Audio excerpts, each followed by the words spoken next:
wonder if anyone's going to tune in. Do you think? Most definitely, yes.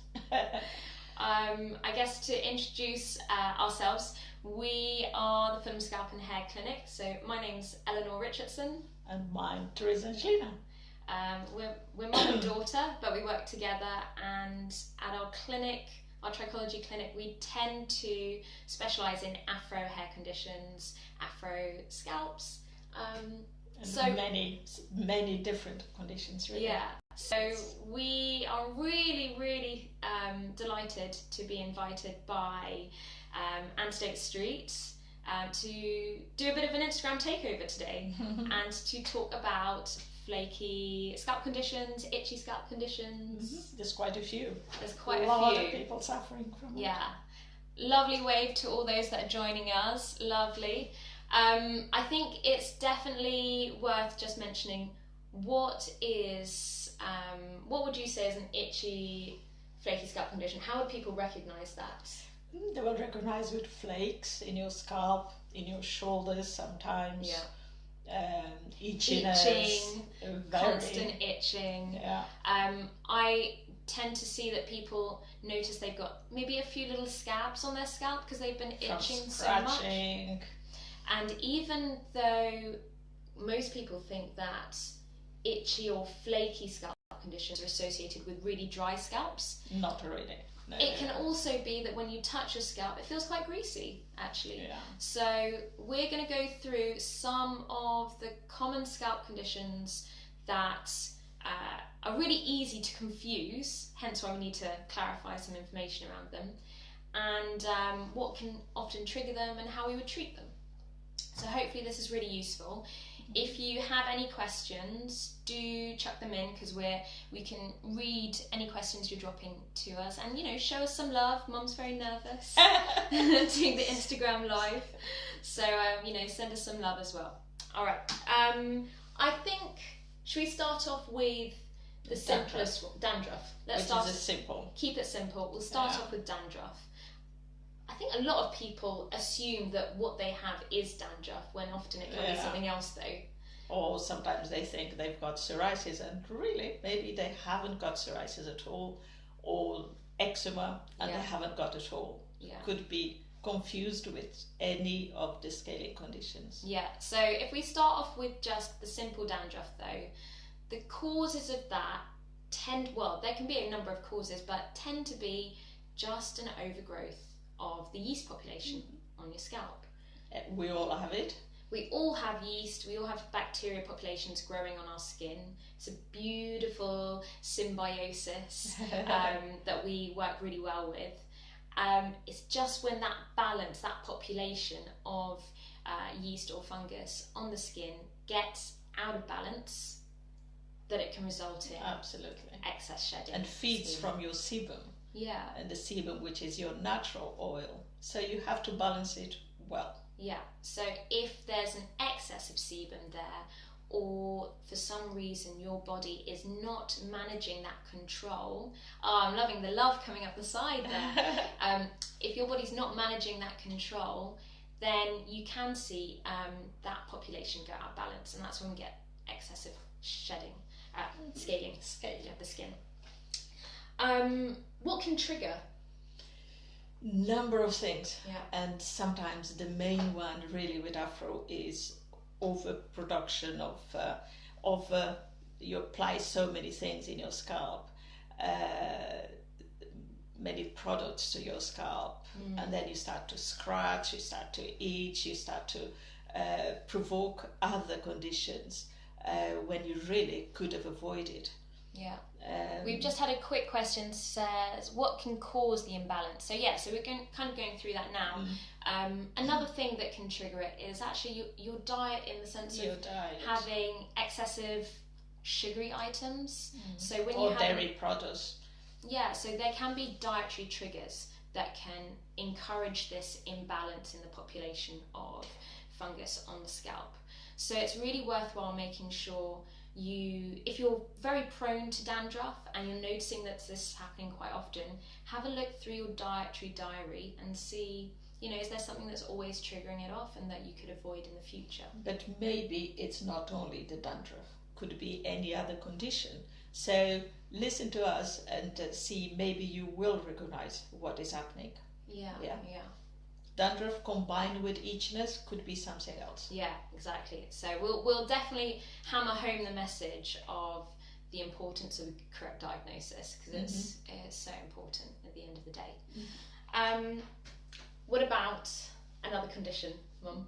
Eczema? Seborrheic eczema? Seborrheic eczema. Yeah. Really pretty common, actually. I'm a sufferer myself of seborrheic eczema. It's very inflammatory, really. So a lot of you might be familiar with eczema as a general condition, and it's like dry, flaky skin, can be pretty itchy as well, and that can occur on the scalp also. With seborrheic eczema, though, you tend to get a little bit of greasiness on the scalp at the same time, so it's not necessarily but that it's genetic, just dry skin. Yeah. So really good point to point out. It is genetic, and it doesn't mean that, you know, you just use a product and it's going to go away like that. It will never go, but you can control it very well. So it's so important to know when a condition can be eliminated with a product or changes in how you're treating the scalp, and actually when a condition can be controlled or needs to be controlled if you're going to have a good quality of life. Someone's just said they have a lot of customers with eczema. Yeah, I'm not surprised at all. And actually, when it's not controlled, it can be really miserable and it can get people really down. Is it really eczema? Maybe not. That's a good point. That's a good point. Maybe it's not eczema. So needs to be diagnosed properly. Could be a just simple contact dermatitis, which is totally different. Mum, we're going to go on to that. You're giving them too much away. No, but it's not to confuse. You might not have eczema. Yeah, it's very true. Once again, the diagnosis is so important here. It's so important.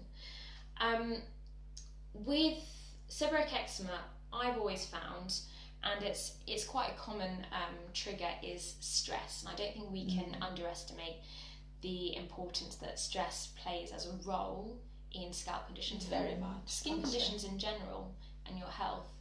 I know when I'm really, really stressed out, my scalp just lifts up. It just flares up massively. And so it's making sure I'm aware, okay, and I recognise I'm stressed. I need to do my treatments more frequently than normal to keep that under control, so it doesn't become something where I'm scraping off my scalp because it's so itchy and causing other issues. That, isn't it? Yeah, exactly. And a condition of the scalp that can result, if you don't get that under control, is psoriasis, actually. Psoriasis is triggered by a damaged skin, autoimmune. But once again, it's got a genetic foundation. You will be genetically predisposed to psoriasis if you're going to suffer from it. So there's probably someone in your family who's already had to suffer it a little bit already. But most importantly, it's that once something develops into psoriasis, it's very hard to eliminate that. It will never. But you can control. You're always going to be living with the condition. But exactly, you can control it. Yeah. So when seborrheic eczema, for example, isn't under control and isn't treated, it can result in, you know, verging onto psoriasis, which is a pretty tough condition to deal with. Certainly, it's quite tough to deal with if you're suffering from psoriasis on the skin where people can see it. Can knock confidence, and it's really tough. So if you have an opportunity where you can avoid that, or see a specialist. Always very important to see a specialist, because you can control the condition and you don't have to suffer so much, like we've been seeing quite a lot. Quite a lot of suffering. So I think it's so important to once again get that correct diagnosis. Something that we've mentioned a couple of times now with seborrheic eczema and with psoriasis is the fact that they're autoimmune conditions. And in case there's anyone listening that isn't quite sure what an autoimmune condition is, maybe it's best that we explain it first. So an autoimmune condition is when your own body is attacking your own cells. So for some reason your immune cells have decided that they are going to attack your healthy cells. We don't really have a huge amount of research on how and what triggers an autoimmune condition, which is why it's so difficult to manage. But if we can control the symptoms and calm down the flare-up, that's the most important thing for us when we're treating conditions like this. Yeah, the cells are replaced more than a normal time. Yeah, definitely. Another condition. I think our favourite. The favourite is a contact dermatitis, and is quite common within afro hair. Not only afro hair though. But we're seeing it more commonly with people with afro hair. Why is that though? Why the common is too much applied to the scalp. Yeah. So but that's not just products. That's also chemicals. It's a chemical, badly done chemicals. You can actually apply colour without using so many chemicals to it, without damage the skin. So you can avoid a little bit of that. Another thing is application of heavy products in your scalp. It's too much. And you kind of, if you start to scratch, that is a combination scratch and damage, isn't it? So I think it's certainly worth remembering, every day we're producing dead skin cells that are sitting on the top of the scalp. So waste. On top of that, we're producing sebum. On top of that, we're producing sweat, and the salt from the sweat, after the water of the sweat has evaporated off, is staying there. On top of that, we've got our normal bacterial and fungal populations. On top of that, we've got the dirt and debris of the world, accumulating. And on top of that, then we've got all these hair products that we may be applying, which will attract more waste. Even more dirt. So it's quite a layer of debris that's sitting on the top of the scalp. So if we're not regularly cleansing that away, then it becomes just the perfect breeding ground for more bacteria, for more yeast. That can be a reason why we get these overgrowths of populations. And it can also result in really itchy, sensitive skin.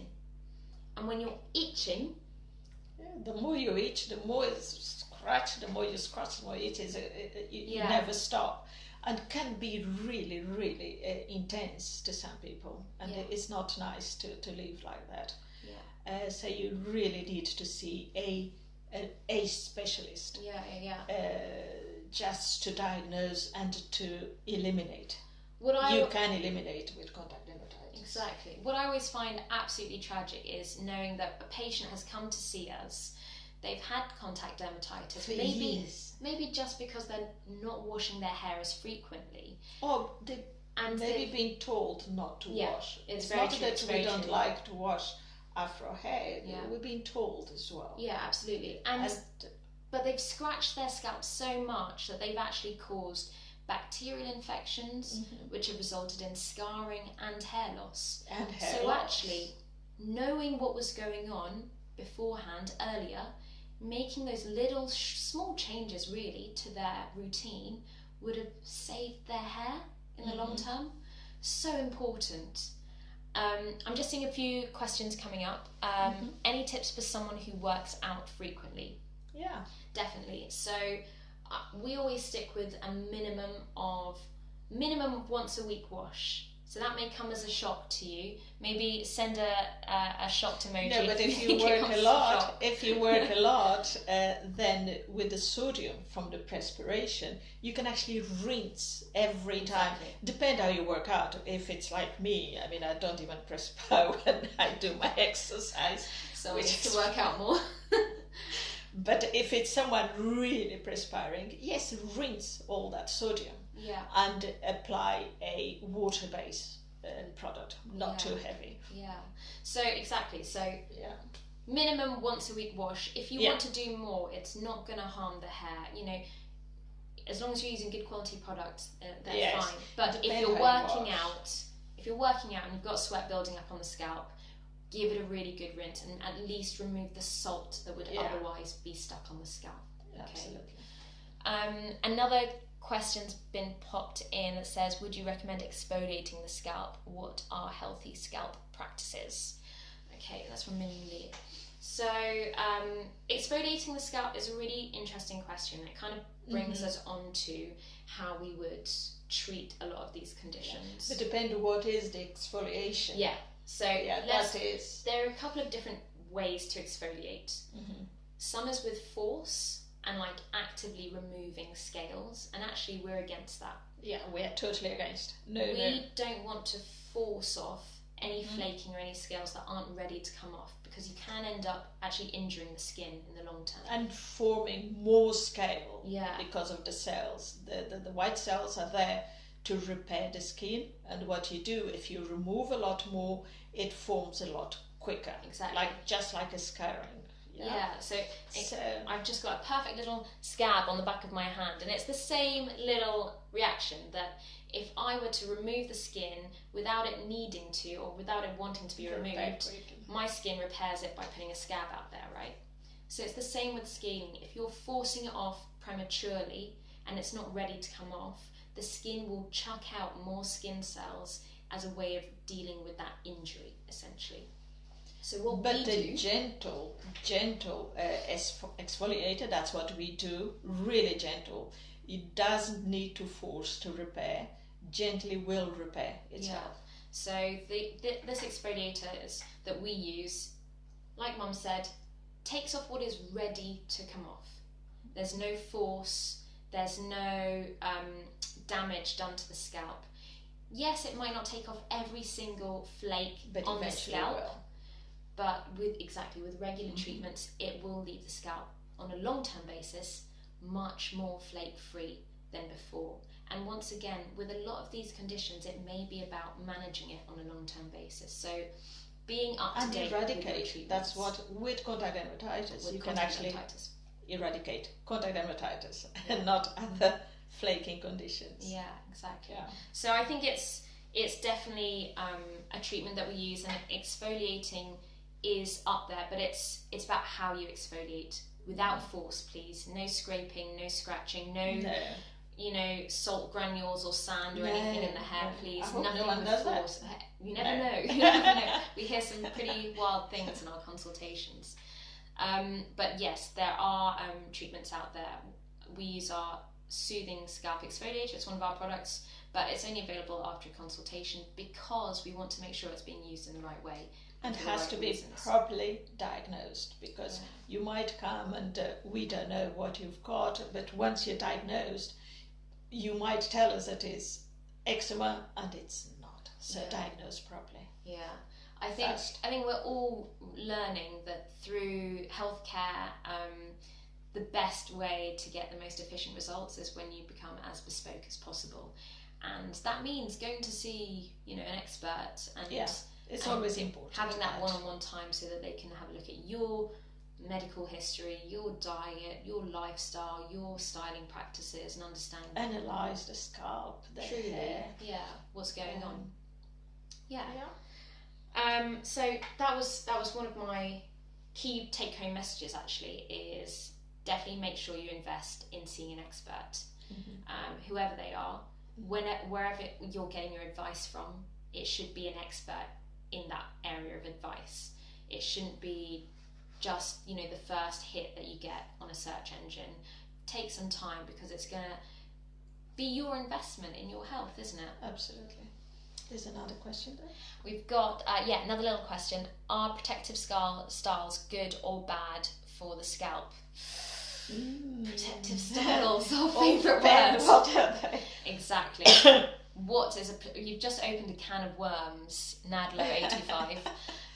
What is a protective style? That's is it? Probably the first question. Well, we heard quite a few terms of protective style. It's braids inside, and you apply it's braids inside, and you apply a wig or whatever. No, the hair should be free. You can do braid, I suppose, not single plaits, but the braid you can use, but nice wash regularly, and nothing big. protects. Yeah, nice and loose and big. I think it's so important to say that, you know, healthy scalp is going to produce healthier, stronger hair. Yeah. So as long as you've got the scalp bit down, that's your foundation. Then you can focus on how beautiful the hair is as it grows out, right? But in terms of styling, I always have two principles that I stick to, which is keep the style big and keep the style loose. Loose, mainly. Tight. I've got the hair up, styles, but it's very loose. It's super loose, yeah. I've got the hair down. It's very loose. But it's so important. I mean, perhaps I feel like that's another podcast. It has to be, itself. because it's big. Yeah. It's massive. Yeah. And there's quite a lot going on. Yeah, so how long have we been going on for? About 20 minutes. Are there any other questions that you would like us to answer whilst we're live? And whilst we're thinking about it, we will try to think of any more topics that are really key in terms of scaling scalp. I've just thought of one actually. If you have sensitive skin and you're prone to, you know, itchy, flaky scalp condition, you really need to be considering what you're putting in contact with your scalp. Okay, so in the case of contact dermatitis, where actually the sensitivity is coming from what you're putting in contact on your scalp, take a step back, strip back what you're putting in contact with your scalp. You know, our scalps can survive perfectly without any product on there, because we've got this beautifully evolved system of moisturization called sebum, which is our natural scalp oils. So do we need to rely on loads of other products? No. And if you've got to consider they may be the cause of the irritation. Yeah. So if you are experiencing that irritation, then just strip it back a little bit. But you'd be surprised as well that even if you don't apply nothing to the scalp will be moisturized. Yeah. You don't need nothing else there. Yeah. Sebaceous glands doing all the hard work. Absolutely, but has to be stimulated. Yeah, definitely. There is another question there. Is there another question? We have. Any tips for a dry scaling scalp on a baby?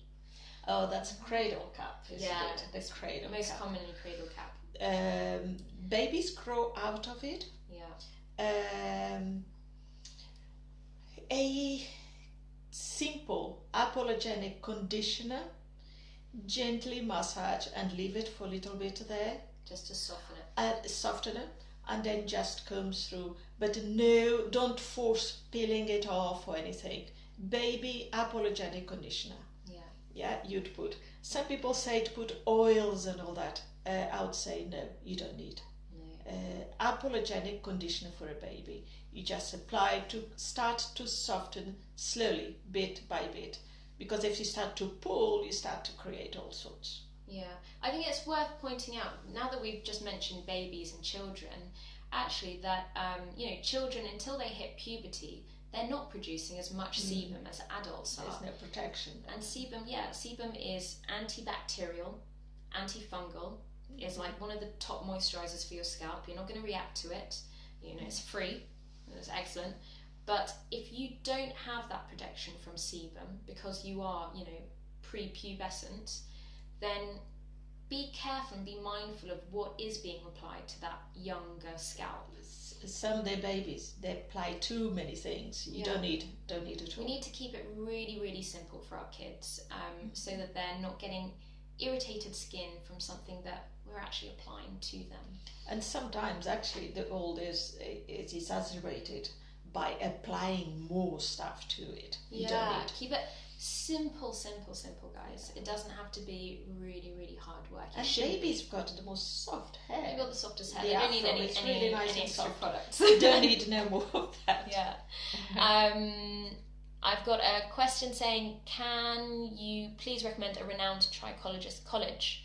So, we both studied at the Institute of Trichologists, which is the oldest organisation of trichology, I think, in the world.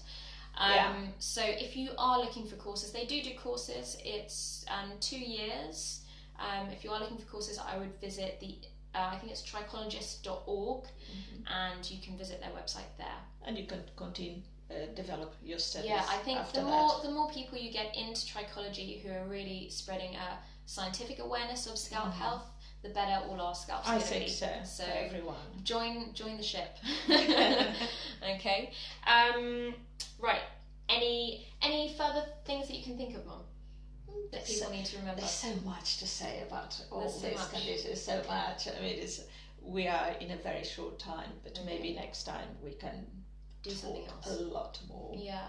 Or bits by bit, and we can fill in. Definitely. So many things. It has been absolutely lovely to be able to talk to you and to see your questions and to have your responses.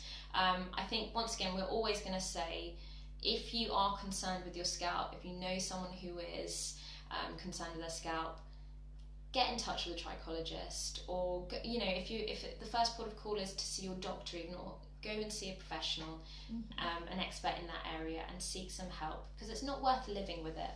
Why would you want to live with that when you can have a great quality of life and even control any conditions?